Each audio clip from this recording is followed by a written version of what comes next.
আবারও টাকা ছাপিয়ে দুর্বল ব্যাংকে সহায়তা দেওয়ার সিদ্ধান্ত নিয়েছে কেন্দ্রীয় ব্যাংক। এবার দেশের ইসলামী ধারার 2 ব্যাংককে দেওয়া হবে 2,500 কোটি টাকা। বিশ্লেষকরা বলছেন এর ফলে বাড়তে পারে মূল্যস্ফীতি, কমতে পারে ব্যাংকগুলোর নিজ উদ্যোগে ঘুরে দাঁড়ানোর প্রচেষ্টা। তাই এই প্রবণতা থেকে বেরিয়ে আসার পরামর্শ তাদের। সেই সাথে দুর্বল ব্যাংকগুলোকে একীভূতকরণের ব্যবস্থা নেওয়ার বিষয়টিও বিবেচনার তাগিদ দিয়েছেন তারা। রায়হান শোভনের রিপোর্টে বিস্তারিত। 250-টিরও বেশি ডিজাইন অপশন নিয়ে ওয়ালটন স্মার্ট ফ্রিজ, বোঝে আপনার প্রয়োজন।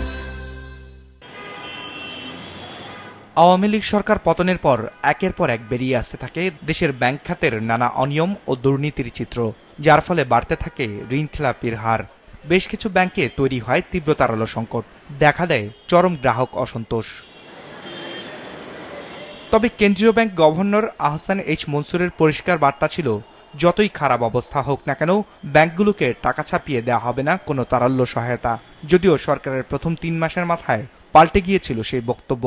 এককালীন 22,500 কোটি টাকা ছাপিয়ে 6টি ব্যাংকে সহায়তা দিয়েছিল বাংলাদেশ ব্যাংক। এরপর দ্বিতীয় দফায় দেওয়া হয় 4,410 কোটি টাকার তারল্য সহায়তা।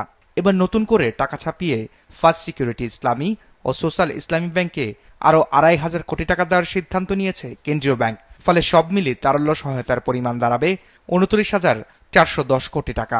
আজকে 6-7টা ব্যাংক যদি গো বেলি আপ, তাহলে কিন্তু আপনার ইন্ডাস্ট্রিতে আরও বেশি ইম্প্যাক্টটা হবে। সেটা কিন্তু আপনার ইম্প্যাক্ট অন্য ব্যাংকের উপর পড়বে। হয়তো সেই পার্সপেক্টিভে উনি হয়তো চিন্তা করছে যে হয়তো কিছু এখন টাকা ছাপিয়ে maybe he can see that এই ব্যাংকগুলো হয়তো আর একটু সাপোর্ট করলে বেরিয়ে আসতে পারবে, সেই জন্য হয়তো উনি দিচ্ছেন।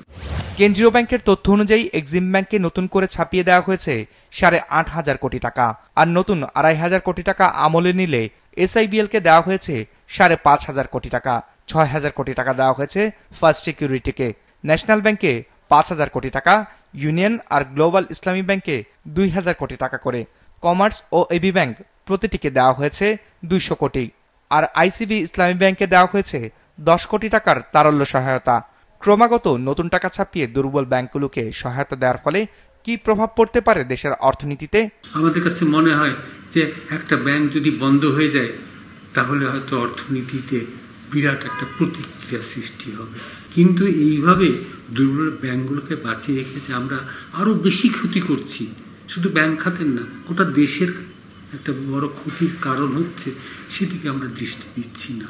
কাজেই এই কালচারটা আমাদেরকে পরিবর্তন করা দরকার, যে যদি কোনো ব্যাংক এটা নিজ পায়ে দাঁড়ানোর ক্ষমতা হারিয়ে ফেলে তাহলে সেটাকে তো বাঁচিয়ে রাখার কোনো কারণ নাই, সেটা বন্ধ করে দেওয়াই শ্রেয়। তথ্য বলছে আওয়ামী লীগ সরকারের শাসনামলে 1 লাখ কোটি টাকার বেশি ছাপিয়েছিল কেন্দ্রীয় ব্যাংক। এর মধ্যে ক্ষমতাচ্যুত হওয়ার কিছুদিন আগে ছাপানো হয়েছে 60,000 কোটি টাকার মতো। রায়হান শোভন, বিজনেস রিপোর্ট, মাছরাঙা টেলিভিশন।